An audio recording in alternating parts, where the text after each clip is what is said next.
네, 이관후 건국대 상어교양대학 교수와 함께합니다. 어서 오세요. 네. 오늘은 이 얘기를 안 할 수가 없는데 일단 용어 정리가 좀 돼야 돼요. 저도 소개를 어떻게 될지 모르는데 김포를 서울에 편입하는 방안, 그다음에 메가시티 서울을 만드는 방안. 사실 이게 등치되는 개념은 아니잖아요. 저는 사실은 메가시티라는 말이 나와가지고 굉장히 놀랐습니다. 왜요? 제가 이제 경남에서 한 연구원에서 한 2년 정도 일을 했었는데 그때 부울경 메가시티라고 하는 거를 이제 처음 초안 작업부터 제가 같이 참여해서 거기 한 50여 분 가까운 박사님들이 같이 했는데 김경수 지사 네, 시절에 네. 예. 그때 메가시티 추진했었죠. 예. 네, 그때 이제 저도 그 초안 작업부터 같이 여러분들하고 같이 했었는데 이번에 갑자기 메가시티라는 말이 나와서 저는 처음에 내용을 잘 모르고 듣다가 갑자기 그거 한다는 건가? 뭐 이제 이렇게 얘기 들어가지고 네. 자, 그럼 얘기를 여기서 메가시티라는 개념 정리부터 좀 해주세요. 메가시티가 뭐예요? 메가시티는 원래는 그 인구 1,000만 이상의 도시를 말합니다. 네, 전 세계적으로 한 50여 개 정도 있고요. 그런 기준으로 보면 사실은 서울은 이미 메가시티죠. 지금 엄밀하게 뭐 940만 정도 된다고 하니까. 예, 근데 지금 이제 조금 빠졌고, 예, 근데 김포 인구가 60만 조금 넘는다니까 메가시티는 되네. 그러니까 이제 아마 그 맥락에서 그 메가시티라는 말을 한 것 같아요. 근데 이제 우리가 뭐 50만, 그러니까 저기 그 인구 이제 저기 1,000만을 기준으로 한 명 왔다 갔다 했다고 해서 이제 메가시티가 되고 안 되고 하는 것은 아니니까. 어쨌든 이제 서울은 이미 이제 그런 기준에서는 세계적으로 메가시티에 속하는데, 그런데 이제 이번에 김포 서울 편입을 하면서 어떤 명분도 좀 약하고, 그다음에 갖다 붙일 말이 좀 별로 없으니까 김포 서울 편입 이렇게밖에 얘기할 수가 없잖아요.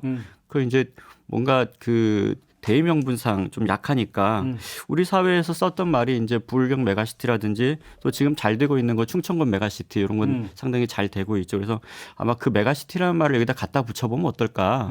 아마 그런 정도 시도가 아니었나 싶습니다. 근데 이제 지금 또 속보가 계속 들어오고 있는데 김기현 국민의힘 대표가 네. 서울 인근 김포하고 유사한 도시도 주민 뜻 모으면 편입을 검토하겠다. 네. 그래서 해서 뭐 하남, 광명, 고양 뭐 너무 많아가지고 돼버리면 정말로 메가시티도 메가시티가 되는 거 아니에요? 그래서 제 주변에서는 이런 얘기들을 많이 하시더라고요. 뭐 왜 서울 인근만 하느냐? 서울시 해운대구라든지 서울시 목포구라든지 네, 이런 것도 뭐 충분히 가능하니까. 그러니까 지금 대한민국이라고 모르게 하기보다는 그냥 아예 서울로 다 이름을 바꾸고. 여기서 근데 사실은 중요한 게 메가시티라는 개념도 되게 중요하지만 메가시티의 방식이 핵심이잖아요. 네. 근데 제가 알고 있기로는 부울경 메가시티가 그러면 거기에 모든 것들 하나의 단일한 행정구역으로 묶는 건 아니었던 걸로 저는 그렇게 알고 있는데. 행정구역을 묶는 것이 핵심이 아니고요. 그러니까요. 그러니까 규모의 경제를 만들자는 것이고 그다음에 거기에 있는 어떤 산업 생태계라든지 그다음에 인재 발굴의 생태계 이런 것들을 이제 만들어 보자라고 했던 거예요. 그러니까 쉽게 하면 협력 체계를 구축한다 이거 네, 아닌가요? 그러니까 행정 통합으로 그동안에 시도했던 것들은 우리 사회에서는 쉽지가 않았어요. 서로 이해관계도 이제 상당히 복잡하고 그러니까 근데 그거는 보통 정치적인 이해관계 때문에 행정 통합을 추진하거든요. 제가 옛날에 들었어요. 네. 그 서슬퍼렇던 전두환 정권에서 행정구역 개편하려다가 네. 결국 포기했다고. 그 기득권이라는 게 굉장히 강하거든요. 소지역주의가 말도 아니어갖고 전두환 정권도 포기했다는 얘기를. 그리고 지방자치 실시된 이후로는 더더욱 어려운 게 예를 들면은 시장을 2명, 3명 뽑다가 통합해가지고 1명 뽑는다.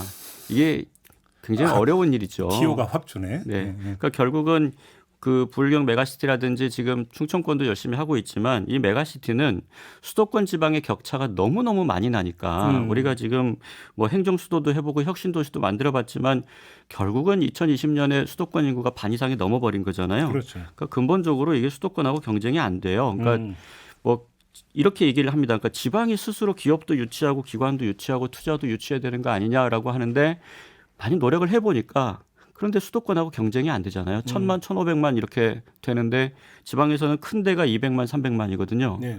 그렇게 하다 보니까 공장이 있으면 금융이 없다든지 또 공장을 유치하려고 했더니 사람이 없어서 공장이 안 오겠다든지 하이닉스가 구미가 엄청난 특혜를 준다고 하는데도 용인으로 갔잖아요. 네. 그러니까 그런 것들이 이제 경험을 해보고 나니까 이게 지방들이 그런 기득권을 스스로 내려놓고 네트워크를 강화하고 그렇죠. 네트워크지 네트워크. 네, 네트워크를 강화하는 거죠. 수도권의 경쟁력은 어디서 나오냐면 네트워크에서 나오는 거예요. 전철망 같은 것들이 있어가지고. 그렇지. 네, 그래서 그런 데서 나오는데, 그러니까 대학들도 스스로의 기득권을 포기하고 서로 인근에 있는 다른 대학들하고 연계해서 학점 교류도 하고 공동 학위제도 만들고 이런 것들은 다 뭐냐면 기득권을 내려놓겠다는 거예요. 이제 각자 도생해가지고는 도저히 수도권하고 안 되니까 내려놓자. 그 이제 이런 취지에서 사실은 그 지방에서는 메가시티를 추진하고 있는 거죠. 그러니까 여기서 이제 다시 한번 제가 이해한 걸 한번 확인 질문을 드릴게요. 그러니까 지금 부울경 메가시티나 이런 게 예를 들어서 그러니까 하나의 도시 이름에 모든 걸 다 편입시키는 지금 국힘이 추진 이런 방안이 아니라 행정 통합이 아니라 그러니까 A, B, C 세 도시가 있는데 A라고 하는 도시는 이미 쓰레기 소각장이 있어. 네. 근데 B, C는 없어. 네. 그러면 B, C 도시가 A, C에 있는 쓰레기 소각장을 같이 쓰는 대신에 네. B라고 하는 데에는 예를 들어서 뭐 다른 산업 기반이 있어서 A라는 도시가 또 같이 공유를 하고 이런 식으로 상생을 한다. 이 개념 아닌가요? 그게 가장 굉장히 짧은 시간에 이해를 잘 해주셨는데, 그러니까 소각장 같은 그런 시설을 이용할 수도 있고, 그러니까 주민 편의 시설이라든지 그렇죠. 환경 복지 시설도 이용하지만 한편으로는 한 지역이 갖고 있는 또 좋은 그 자원들도 있죠. 대학이라든지, 그렇죠. 네, 그다음에 뭐 연구소라든지, 그다음에 지금 보면 뭐냐면 예산이 우리나라가 이 도경계를 시군 도경계를 넘어가지를 못해요. 그런데 그런 예산권을 일부 포기하고 네. 넘겨주겠다는 거예요. 그렇죠. 그래서 공동의 협의체를 만들어서 우리 예산을 좀 잘라가지고 거기다 넣어가지고 같이 그런 사업들을 해보자. 그렇죠. 그러니까 이런 게 이제 메가시티 핵심 개념이죠. 이거를 지금 다 통합하자. 그렇죠. 행정구역을 통합한다는 게 행정구역을 통합하는 것은 가장 마지막 단계. 그리고 그거는 해도 돼도 안 해도 되는 상태죠. 말 그대로 하다가 보니까 완전히 지금 생활권이 모든 게 다 인프라가 공동화되어 버리면. 그래서 사실 마지막에 그 행정교육 통합을 하기 위해서 뭐 주민투표를 한다 어쩐다 이제 이런 얘기가 있는데 저는 이렇게 봐요. 그러니까 주민투표를 거의 이제 그 마지막 단계에서 형식적으로 거치기 위해서 하는 정도지 이걸 가지고 이제 서로 새 대결을 하고 뭐 찬성 반대가 팽팽하게 붙고 이런 거는 말이 안 되는 거죠. 그러니까 네. 그 전 단계에서 우리가 일종의 메가시티를 먼저 만들어서 경쟁력을 좀 높여보자라고 하는 어떻게 보면 발버둥이죠 지방에서. 그러니까 지금 국민의힘이 이야기하는 메가시티 개념과 본래 의미의 메가시티 개념이 지금 전혀 다르다. 전혀 다른 정도가 아니고 정반대죠. 그러니까 정반대. 결과적으로 보면 왜냐하면 메가시티는 수도권 집중을 막자는 차원에서 그러니까 균형 발전의 차원에서 지방들이 생존권을 위해서 기득권을 내려놓자는 게 이게 지금 메가시티인데 지금은 기득권을 강화하자는 거잖아요. 네. 그러니까 그래서 수도권 안에서 심지어 수도권 안에서도 서울의 경기도 거를 뺏어가겠다는 거잖아요.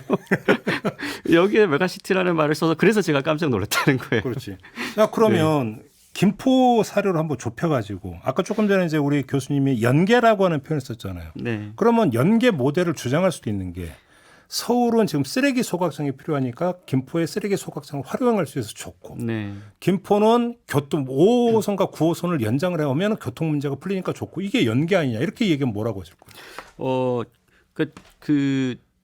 이제 쓰레기 소각장 문제를 서울시의 쓰레기 소각장을 우리가 해결해 주겠다라는 의도에서 김포가 우리가 서울시를 편입하자 이런 주장을 하지는 않으시는가? 아니 김포는 그렇게 서울시의 생각이고. 그렇지. 네, 그 김포 시민들 입장에서 이제 그렇게 요구하시는 거는 저는 상당히 당연한 요구라고 생각이 돼요. 김포 입장에서 왜냐하면 지금 5호선, 9호선 연장이 지금 수건 사업인데 그거는 서울시가 키를 쥐고 있는 거잖아요.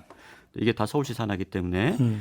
김포 시민들이 생각하기에는 우리한테 서울시장 선거권이 있으면 서울시가 이 문제를 중요하게 다뤄줄 텐데 연장 안 해줄 수가 없을 거다. 네, 그다음에 이제 우리 국회의원이 또 서울시 소속이면 가서 서울시장한테 그걸 강하게 요구할 수 있을 텐데 결국은 우리가 서울시가 아니기 때문에 신경 안 써주는 게 아니야. 지금 뭐 이게 경기도에 있는 거하고 비교했을 때 국비 지원 비율이 어느 정도 되느냐 이제 이게 뭐 어제 오늘 논란이 되고 있는 것 같은데 사실은 그거는 부차적인 차원의 문제고 결과적으로는 지자체가 그 지역 주민들의 목소리 지금 경기도니까 서울시장이 우리 얘기를 들어줄 이유가 없지. 그렇죠. 김포 시민들 입장에서 당연히 그렇게 생각하는 그렇죠. 거니까 우리가 서울 시민으로서의 권리를 주장해야 되는 것 아니냐. 저는 굉장히 당연한 입장이라고 생각이 되고요. 근데 지자체들 입장도 이해가 안 되는 게 아닌 게 보세요. 서울은 지금 지하철을 깔수록 적자예요. 정부가 고령자 무임승차 네, 보조 맞아요. 안 해주잖아요. 맞아요. 근데 더 깔으라는 거예요. 네. 그 서울시 입장에서는 적자가 나는데 어떻게 깔으란 말이야 이거를. 그렇지. 라는 생각이고 신도시는 국가가 만들었잖아요. 네. 그 서울시가 거기에 대해서 지하철 깔으라는 거예요. 네. 서울시 입장에서는 이건 무슨 얘기냐고. 경기도 마찬가지죠. 신도시 국토부가 만들었는데 심지어 서울 지하철 까는데 그걸 경기도가 돈 내라.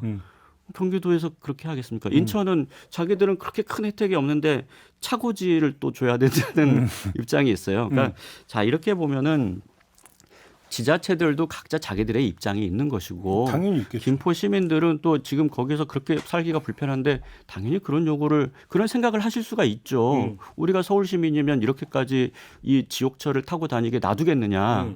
그런 생각을 하니까 이제 그런 주장을 하시는 거죠. 그거 자체는 저는 뭐라고 할 수 없다고 생각합니다. 그래요. 네. 그런데 그럼 김포로 한정하지 말고 아까 얘기했듯이 인접 도시 뭐 지금 나오는 게 너무 많아가지고 그게 가능한 얘기라고 생각하세요? 그게 가능하게 하다고 보세요. 그러니까 사실은 이런 문제가 나오면 그 지금 서울 인근에 이런 문제가 생긴 것은 뭐냐면 신도시라든지 이런 것들은 먼저 개발을 해놓고 거기에 이제 교통망 확충을 좀 뒤로 밀어놓은 거잖아요. 그렇죠. 기반 시설부터 닦았어야 되는데. 네, 기반 시설부터 다 먼저 해놓고 마지막에 집을 지어서 그 시기를 맞춰야 되는데 집부터 먼저 지은 거잖아요. 도로도 없고 그다음에 교통망도 없는데 결국은 그러면 국가가 잘못한 거죠. 그리고 개별 도시에 사는 주민들 그다음에 거기 분들 그분들 탓할 수는 없는 거잖아요. 그러니까 그렇게 되면 그러니까 문제 해결을 어떻게 해야 되냐면 현실적인 건 뭐냐면 주무부처가 있어요. 신도시 만들고 교통 문제 하는 게 국토부잖아요. 원희룡 장관이 그 지하철도 탔잖아요. 네. 또 이제 근데 국토부가 해결하기 어렵다. 그러면 총리실이라든지 대통령실이 나서서 이 문제를 빨리 해결하죠. 왜냐하면 국토부 장관이 지자체장들 부른다고 금방 오지는 않으니까. 그러면 지금 서울시장도 오세훈 시장이잖아요. 네.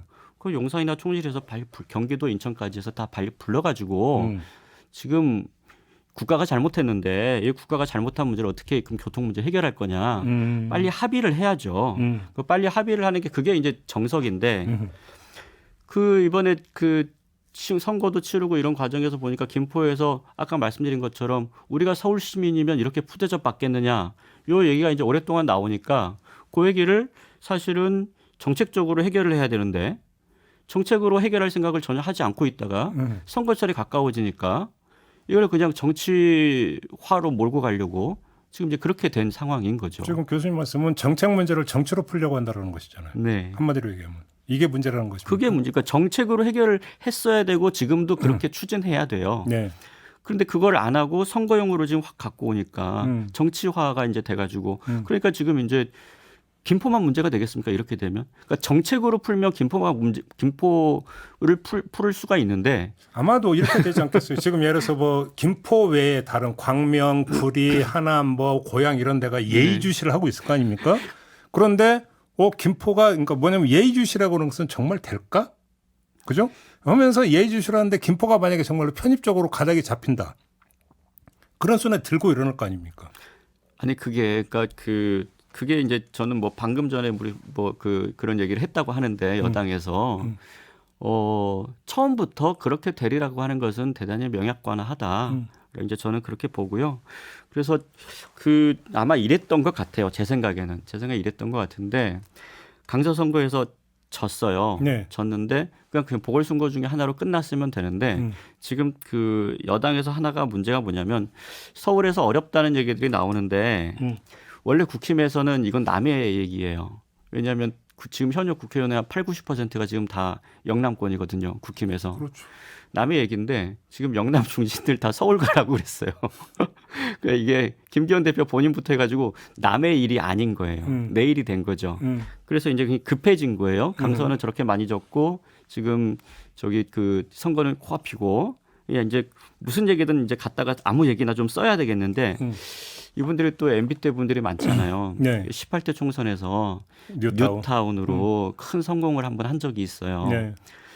그래서 이게 이걸로 일단 선거를 치를 수 있겠구나. 예, 선거를 이걸로 치를 수 있겠구나 하는 생각을 저는 했을 거라고 봐요. 김포 서울 편입 요거 쟁점화하면 그 인근에 10개 한 도시들이 또 다 이렇게 같이 빠져들 거고. 연쇄 도미노가 나오죠. 네. 그러니까 18대 총선이 만약에 서울시 안에서 뉴타운을 10개 할 거냐 20개 할 거냐 그거 가지고 선거가 끝났다면 다음 선거는 서울과 경기도 주변에 있는 도시들에서 다 이거를 서울로 편입시켜지 안 시켜줄 거냐 요게 선거 쟁점이 될 거다. 그럼 저는 이렇게 얘기할 거라고 봐요. 민주당은 가만히 있는 경기도도 둘로 나누려고 하는 정당이고 네. 우리는 당신들 서울 시민 만들어주려고 하는 정당 아니냐. 어디 찍겠어요. 이렇게 이제 아마 나올 것 같아요. 하나 더 조금 이건 뭐 제가 생각했는지까지는 모르겠는데 지금 서울이 상대적으로 보수가 많고 부동산 가격이 올라서 네. 경기도가 지금 민주당이 좀 유리하고 30, 40대 이제 그 서울로 네. 출퇴근하는 그런 사람들이 많아졌죠. 그렇죠. 네. 서울이 커지면 보수한테 좀 유리할 거예요. 경기도가 이렇게 발전을 많이 한 민주당한테 좀 유리할지 모르겠지만 아마 결과적으로는 그 이러저러한 고려들을 통해서 봤을 때 어쨌든 선거를 대충 이걸로 치를 수 있겠다. 예, 이 아젠다를 점화해가지고 그렇죠. 아마 그렇게 해서 이제 좀 편을 갈라보자. 예, 이게 편입을 그러니까 선거 구도를 아주 간단하게 하는 거죠. 네, 그래서 서울시 편입을 찬성하느냐 반대하느냐 요것만 가지고 하면은 민주당을 좀 상당히 괴롭히면서 우리가 선거를 이겨볼 수도 있겠다. 네. 근데 이제 한 가지 생각해 볼 것은 18대 때 뉴타운으로 그렇게 해가지고 총선이 됐는데 그 다음에 뉴타운이 어떻게 됐는가? 라고 하는 것이죠. 그렇죠. 이제 방금 말씀하신 것처럼 이게 실제로 되겠느냐 논란은 있지만 실제로 되겠느냐라고 하는 차원에서 보면 거기까지는 저는 일단은 생각은 안 한다. 그러니까 일단 뉴타운 같은 경우도 나중에 뭐 그 취소하거나 지정 해제된 경우도 되게 나중에 많고. 그거 지정 해제하느라고 얼마나 힘들었습니까? 그러니까요. 예, 힘들고 네. 이제 굉장히 많은 분들이 좀 고통을 겪었는데 음. 뭐 어쨌든 이게 현실성이 있느냐 없느냐는 지금 고민을 안 하시는 것 같아요. 이거 얘기하시는 분들은 일단 이걸로 선거만 치르면 된다라고 생각하시는 게 아닌가. 이건 어떻게 보세요? 제가 본방에 잠깐 언급한 적이 있는데 그 만약에 아니 김포만 서울에 붙이는 거는 제가 볼 때는 지금 이야기하려는 데서 그렇게 중요한 의미는 없는 것 같은데 그게 아니라 김포를 넘어서 인접도시 진짜 그게 모두가 서울에 붙는다고 한번 가정을 해보면 네. 서울의 덩치는 어마어마하게 커지는 거잖아요. 개선해보면 거의 2천만에 육박을 하는데 그러면 2천만의 서울이 만약에 제가 볼 때는 실현 가능성이 없다고 봐요, 솔직히. 네. 근데 한번 있다고 치고 네. 그러면 정치적으로 이게 어떻게 되느냐의 문제가 발생하는 거죠. 예를 들어서 베이징이나 상하이가 2천만이라고 하지만 거기는 인구가 12억에 2천만하고 유권자 4,500만에 2천만하고는 이게 덩치가 달라지는 거 아닙니까? 중국을 예로 드시면 아마 이렇게 되겠죠. 그러니까 중국 인구가 지금 뭐 얼마인지 정확하게 추정할 수 없지만 그렇긴 하죠. 예를 들면 뭐 13억이다 네. 이렇게 보면 그 중에 뭐 2천만 3천만이 어디 모여 산다 이게 아니고 지금 우리나라 기준으로 따져보면 50%가 넘었잖아요. 지금 수도권 인구가. 그러니까. 근데 그 중에서도 이제 서울 인구를 2천만이 산다라고 하면 중국 같으면은 4억 5억짜리 도시가 탄생하는 거죠. 그러니까요. 그럼 우리가 생각해 볼 때는 그 도시가 정상적으로 작동할 수 있겠느냐? 사실은 지금 서울도 이런 표현이 있었어요. 그러니까 그 한 7, 8년 전에 서울과 이제 여러 다른 서울이 지금 지방 균형 발전에 굉장히 필요한 도시라고 이제 그때 생각을 했었거든요. 이런 표현을 했었어요. 그러니까 서울의 열기를 좀 빼야 된다. 서울에 사는 시민들도 지방이 지금 이렇게 힘드니까 지방에서 엄청나게 서울로 몰려 들어오잖아요. 서울 청년들이 살기 힘든 이유는 청년들이 계속해서 서울로 몰려오기 때문이에요. 그렇죠. 그래서 이제 계속해서 서울에 정착하려고 하고 근데 서울에서는 그렇게 집값이라든지 생활비를 부담하려면 결혼하기도 힘들고 아이 낳기도 힘들어요. 그러니까 출산율이 떨어지는 거죠. 사실은 우리 사회가 지금 출산율도 굉장히 낮아지고 사회 전체 어떤 그 생산성도 지금 낮아지고 있고 이제 그런 차원의 가장 핵심적인 문제가 수도권 집중이에요. 수도권 집중이라기 하기 때문에 수도권 집중을 계속 방치하는 것이 지금 어떤 뭐 단순히 지역 균형 발전의 문제가 아니라 나라의 존망이 걸린 문제라고 대부분의 사람들이 지금 지적을 하고 있거든요. 국가 위기예요. 그러니까 국가적인 위기고 잘못하면 대한민국이 망할 수도 있다라는 생각을 해야 되는데 수도권 집중을 이렇게 계속해 버리면 그럼 지금도 저출산이 지금 0.7이 올해 무너진다고 하거든요. 당장 내일 모레 총선만 잘 치르면 된다라고 하는 것과 대한민국이 망하든 말든 나는 상관없다라고 하는 것은 큰 차이가 있죠. 이게 그러니까 예. 처음에 이 이제 보도를 탈 때 이게 김포만이 아니라 인접 도시까지 이제 그 이야기 된다라는 그 보도가 나왔을 때 국민의힘에서 이런 검토를 얘기가 나온다라는 보도가 있었어요. 이게 노무현 대통령의 행정수도 공약과 비슷한 효과를 정책으로 발휘할 거다. 이렇게 접근을 했다라는 거고 뉴타운 이야기가 있었는데 노무현 대통령의 행정수도는 최소한 명분은 있었죠. 지역 균형과 발전이라고 하는. 그렇지 않습니까? 최소한의 명분이 있었던 건 아니고 사실은 대한민국이 그렇게 균형적으로 발전하지 않으면 지속 가능하지 않다라고 하는 것이기 그러니까. 때문에 내용이 있었죠. 그런데 지금 이거는 정반대로 가고 있는 거죠. 그러니까 저는 좀 후한무치하다고 봐요. 근데 센 표현을 쓰시죠. 왜냐하면 이제 제가 이런 표현 잘 하지 않지만 어제죠. 어제 그러니까 제1회 지방시대 종합계획이 발표됐어요. 저는 잘했다고 생각합니다. 왜냐하면 이 지방시대 종합계획 의미가 있어요. 왜냐하면 그때 우리가 균형발전위원회와 그다음에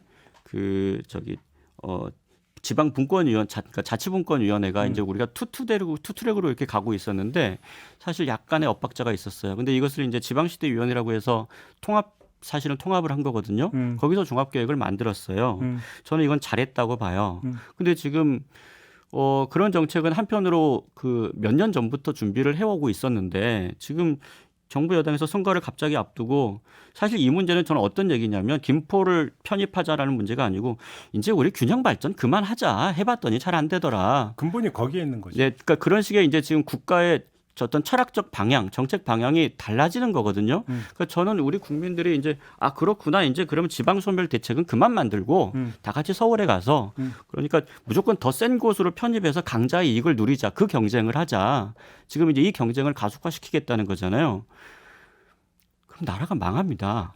그렇게 되면 안 되는 거예요. 이렇게 주장하는 경우도 있잖아요. 어차피 지금 세계적인 추세도 메가시티화다. 그래서 도시와 도시가 메가시티와 메가시티가 경쟁하는 구도로 가고 있지 않느냐. 경쟁력을 높여야 된다. 이런 얘기는 어떻게 생각하세요?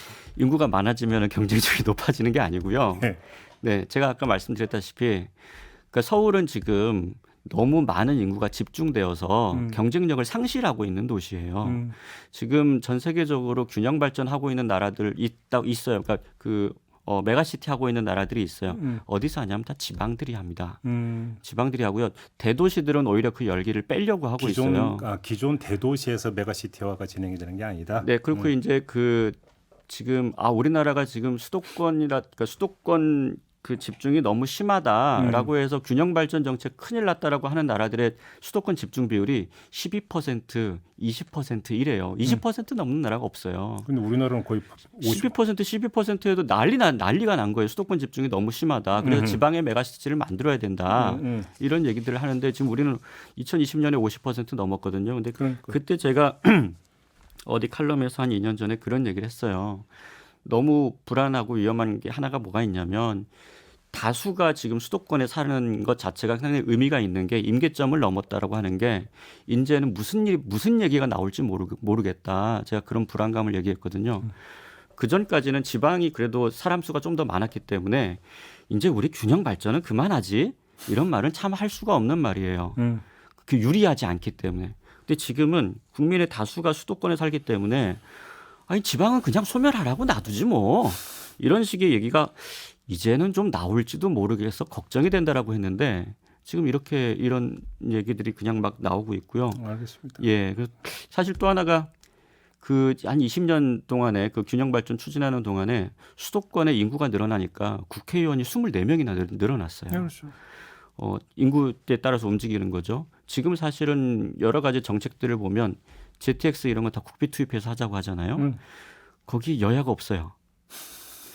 그러니까 국가의 자원을 어디다가 더 투입할 거냐라고 하는 부분에 있어서는 지금 여야가 있는 게 아니고 수도권당하고 지방당이 있어요. 그렇죠. 근데 지방은 분열되어 있기 때문에 수도권당을 이길 수가 없어요. 점점 더 많은 자원이 가만히 놔둬도 지금 수도권으로 투입이 되고 있거든요. 근데 아예 그냥 이거를 노고라 해가지고 그냥 다 센 쪽에 붙어가지고 그 이익을 누리자라고 이제 하는 거를 정치는 그러면 안 되는 거죠. 정치가 그걸 부추긴다라고 하는 것은 굉장히 가장 최악의 정치거든요. 우리 교수님 화가 많이 나셨네. 저는 정말 차라리 이렇게 정부 여당이나 아니면 용산에서 이렇게 선언했으면 좋겠어요. 더 이상 우리는 국토 균형 발전하지 않겠습니다. 차라리 저는 이렇게 선언하고 그래서 수도권 인근 도시들은 다 서울로 편입합시다. 이렇게 얘기하면 저는 그것으로 만약에 국민들의 동의를 얻어보겠다라고 한다면 저는 그것은 정치에서 해볼 수 있는 일인데 이렇게 양도구역을 하면 안 되는 거죠. 양도구역. 네, 그 민감한 지금 단어를 쓰셨어요. 네. 집권 여당의 대표가 그 표현 썼다고 해서 징계당한 적이 있어요. 저 취소해야 될 것 같습니다. 자, 알겠습니다. 아무튼 근데 국민의힘은 방향 잡은 거잖아요. 옳고 그른 걸 떠나서 총선 이걸로 치르겠다고 지금 각 잡은 거잖아. 네. 근데 민주당의 스탠스는 지금 아직 어정쩡한 것 같은데 어떻게 평가하십니까? 좀 한심하다고 생각합니다. 오늘 제가 오늘 쎄. 오늘 좀 센 얘기 많이 하는데 왜 한심하다고 보세요? 그러니까 저는 제가 이제 특별한 가치를 제가 얘기하고 싶지는 않고 민주당의 사실은 핵심적인 가치였잖아요. 균형 발전이라든지 수도권 집중 완화라든지 격차 해소라든지 민주당의 핵심 가치죠. 네. 만약에 이런 것들을 민주당이 지금 좀 고민하고 있다고 해요. 실제로 입장도 불분명하고 그 행정구역 개편을 종합적으로 따져봐야 된다. 이런 정도의 얘기를 지금 표를 잃을까봐 하고 있다고 생각하는데 저는 그런 고민은 할 수 있다고 생각합니다. 선거를 앞두고 할 수 있다고 생각하고 거기에 좀 따라갈 수도 있다고 생각해요. 정치라고 하는 게 원래 그런 속성이 있으니까 그러면은 민주당 간판을 내리고 해야죠. 그러니까 여기서 그 계산법이 완전히 다른 거죠. 국민의힘 같은 경우는 수도권의 의석이 별로 없어요. 네. 예를 들어서 지금 이걸로 그러니까 공약화해가지고 밀어붙여서 설령 진다고 하더라도 잃을 게 없는 거죠. 그렇죠. 그죠? 네. 그런데 민주당은 지금 수도권에서 거의 압도적인 의석을 가지고 있어요. 그러니까 수를 하나만 잘못 놓아도 의석이 왔다 갔다 하는 거죠. 그러니까 조심스러운 거고 네. 방어적일 수밖에 없는. 그러니까 기본적으로 게임의 그 시작점이 다르다라는 거죠. 그러니까 저는 그런 의미에서 지금 이제 민주당은 지금 수도권 정당이잖아요. 그렇죠. 민주당 수도권 정당인데, 그러니까 균형 발전의 차원에서 보면 민주당이 기득권 정당이 된 거예요. 그러니까. 네.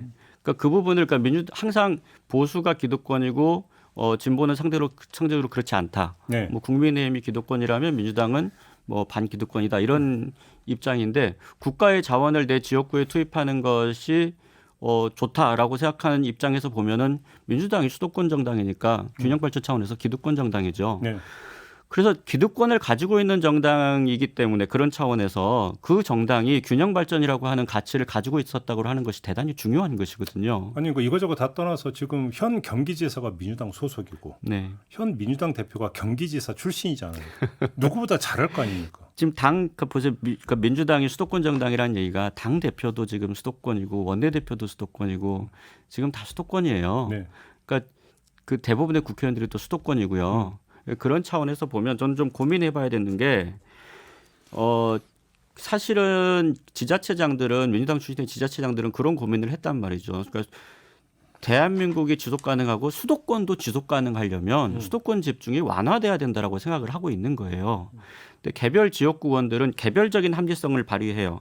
내 지역구에 더 많은 예산을, 더 많은 기업과 유치를, 기관 유치를 이렇게 하는 거죠. 근데 그런 개별적 합리성에 모였을 때 거대한 비합리성이 나온다라고 하는 것을 우리가 알고 있잖아요. 그렇죠. 그럼 그런 부분들을 제어할 수 있는 게 뭐냐? 정당이에요. 그렇죠. 네, 개별 행위자들의 이기성이 결과적으로는 잘못된 결정을 가져오기 때문에 정당이 그런 가치를 세워서 우리는 그렇게 가면 안 되고요. 조정 능력을 발휘해야 되는 거죠. 실제로 결과적으로 보면은 여기 있는 시민들의 삶은 불행해지는 거예요. 그 열기를 빼야 되는 거죠.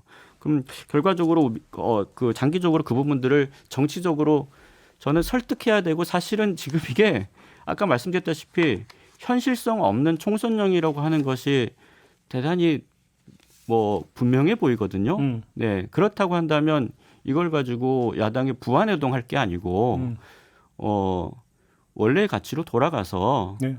이러면 안 됩니다. 정치가 아무리 밑바닥으로 가도 이렇게까지 가면 되겠습니까?